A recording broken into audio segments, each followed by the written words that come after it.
Hi, Cindy. Hi. Thanks for being part of the Ananda chats. Oh, you bet. Yeah, this will be fun. How about telling a little bit of your own personal background as to where you were raised, what your family was like? Did music play a part of that, etc.? Sure. Okay. All right. Well, um, definitely a West Coast girl. I was born in California, San Jose. I mean, we had a short time in Tucson, Arizona, from like age 5 to 11, but all the rest until I was 26, I was in California. Okay. From like 11 to 26 on, I was in Santa Cruz. So I very much, very much feel like a Northern California girl. Uh-huh. My parents divorced when I was 11, which is why we moved with my mother from Arizona back to California. Hmm. And so that was, yeah. Interestingly, I guess it was like right around that time when my parents' marriage was starting to fall apart is when I started teaching myself music. Huh. And because they were pretty preoccupied, and so my sister and I spent a lot of time alone. So I just spent a lot of time with music. But first, my mother taught me how to play chords on a ukulele, Huh. and then how to read chord charts, and then from that I transferred that skill to guitar, and then got a Mel Bay book and started teaching myself how to read music. Yeah, my mother got me some guitar lessons, so I had a little bit of informal training there. Sort of got Hmm. me started, a little bit more confident, and I kept on teaching myself, going more and more towards classical guitar until then when I was 15, and then I started taking classical guitar lessons. And Okay. so then I really dived into that. As I was getting deeper and deeper into music, um, as you get more advanced, you get away from the harmonious music, especially like in classical. Right.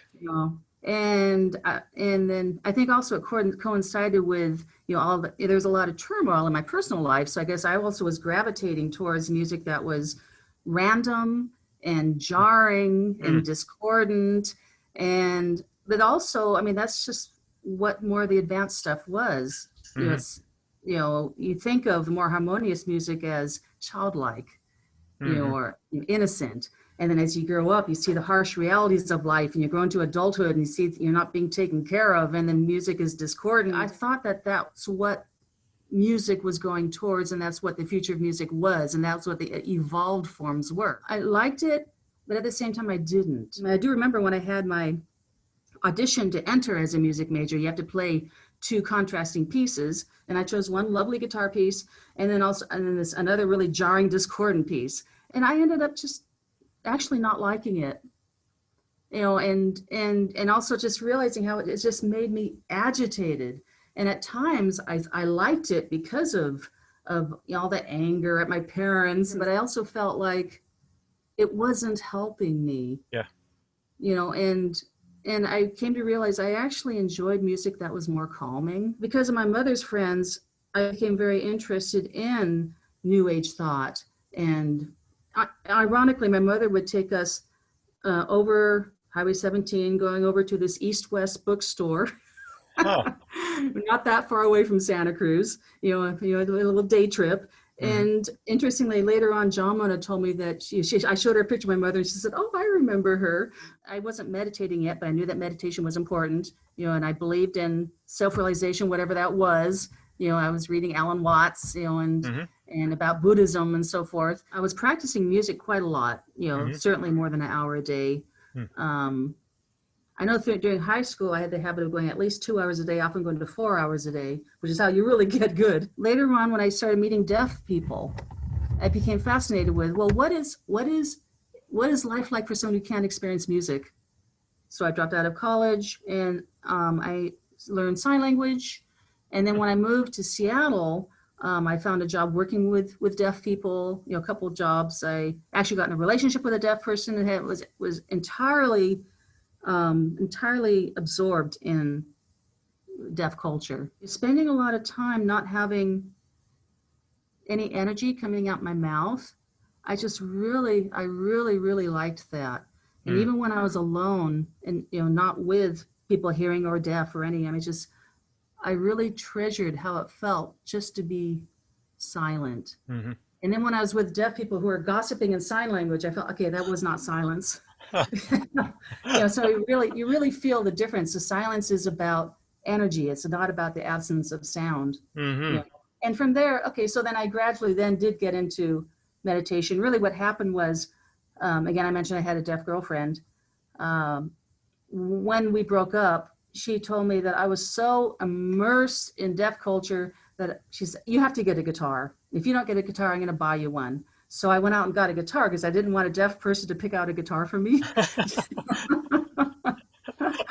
uh, and and and she's saying, you know, the East West Bookshop, you know, you should go to their events, because we went a few times with a sign language interpreter. And so I Huh. started going to East West Bookshop Friday events. There were only Fridays at that time. And from there, found a bag stuffer advertising a meditation class. And from Uh-huh. there, took meditation and had no idea it was connected to a church, because if I knew, I wouldn't have done it. I was very interested in alternate reality, and I was very interested in expanding the consciousness and going into something higher. But you also know that in order to do that, you have to be vulnerable, because Oh, you have to go into unknown territory. You need to have a guide that you trust. And I just did not see that in any organized religion. But I took my third class.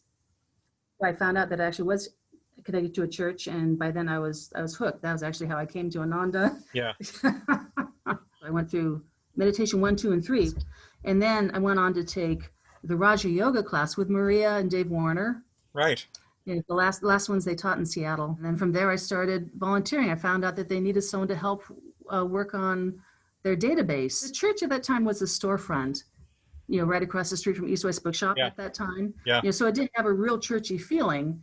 And then by then, you know, I was already really yearning for religious experiences. I was yearning for communion with saints, if I could believe in them. And I had all the yearning that I needed. What I had was the doubt, Hmm.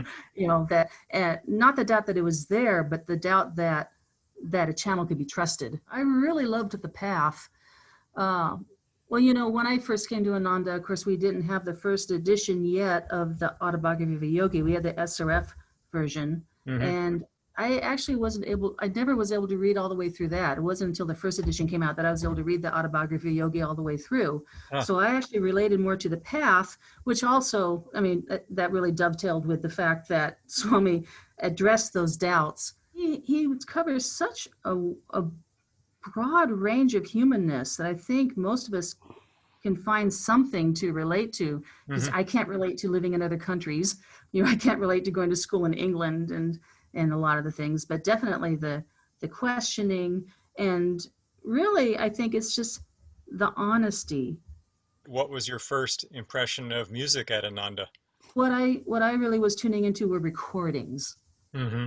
You know, and I would listen to as much as I could of recordings of Swami, and really anything I could find. I think it was 96 that Mystic Harp came out. I came to Ananda in 94, really really started diving in 95, and moved into the community in 96. But when the Mystic Harp came out, that was just a very, very important CD to me. I would just listen to it over and over and over. Lift Your Hearts. Yep. Something about that was just really grabbing my attention. And so at one point, then okay, I just really got to figure out what's going on here. And so here my mind got engaged. And then somehow I looked at it and all just sort of came out. It's like it fell into place as the progression of a soul, you know, from the beginning, this cosmic beginning, and then the merging of a soul and new dawn, to then just going through all this karma and craziness and falls and picking himself back up, and then at the end merging with God. Yeah. I'm just really grateful that I didn't go, like, suppose I had finished in philosophy and then got advanced degrees, became a philosophy teacher. I'm just glad that instead I was sort of like a little pebble in a box being shaken around, having to let go of everything, you know, until then, with whatever tools and resources I had left, then I can grab onto what did inspire me. And Yeah. that very much was Swami in the music, you know, his writings, you know, and things just sort of slowly fell into place. You know, Master, of course, with all his writings about Christianity, Bhagavad Gita, and all that, you Hmm. know, and of course the practices more than anything. But just on this subject, though, just everything finally just sort of coming together, just making sense for the first time. I just basically just had to learn to just listen, put my opinions aside. Running on ego alone just wasn't, it wasn't what I wanted to do. If you study music, you learn how to approach music. That all has to be undone. We have to have the humility to see that it's really just about learning a new consciousness. Swami also sums it up really well by saying crystal clarity. Did you have any personal experiences with Swami? Kramer was a choir director for a while. He did not like it, but he was such a trooper and he did it. But he was ready to find someone else to be the choir director, and they actually had picked out somebody else. And when Swami came to visit, then they wanted Swami's blessing on that. And I ended up playing guitar for the choir for that time, and Swami just tuned right into me and told me that he liked how I was at one with my guitar. That was very sweet, because then afterwards, after he left, I was like high for a month. I mean, just felt like he really gave me a blessing. Mm. But afterwards, then Padma told me that he had told them that my dharma is to do music, and that he actually recommended me for the choir director. That also showed me what incredible power he has. That he could just be this person, that you can tune into or not. But then when he focuses on you, it's like just it could just be a real intense. It's not a zap because there's no moment, but I just felt changed. When I would just go up to him to greet him, he might not even remember my name. Like I remember one time he called me Chris, but if I was in the context of music, it's like he could see my soul when I'm in the context of music. Huh. I remember one day, so I went to him at the village, and everyone was going up to him one by one, and he called me Chris. And I thought, oh, okay. Then the next day, I think you were right there, because I think I was singing with you and other choir directors. He said, Cindy, do not hunch. You remember that? And the other people came to me and said, oh, don't feel bad. Swami has given me feedback. Because he did that in front of, right at a Sunday or a talk or whatever. And I just said, I'm just so happy he remembered my name. But That's great. But that was really interesting, because it also made me realize that with the music, there's something in my soul that comes out that we have that relates. Yeah. And that he was able to recognize the musical Cindy, and the non-musical Cindy could have been Chris. Uh-huh. Yeah, my interactions with him have been very few, and mostly just saying hi, but it's always so warm, and it's just Yeah. amazing how you'd have such a brief interaction, yet it just feels like he sees you. So what would you tell people now who don't have the blessing of knowing Swami personally, but do Mm-hmm. have the music? Mm-hmm. Yeah. Well, he left his blessings, and he left the writing, the music, and he certainly left some amazing souls, that he was confident would carry things on. Hmm. And I think whatever blessings we're open to will come, Yeah. and we can make ourselves ever more open to them. So we keep up our practices. Meditation is extremely important, and having an open mind to people who have something to teach you is also very important. In fact, I've been impressed by many people who've been so much more touched by reading his writings than many people who knew him in person. Hmm. Yeah, Hmm.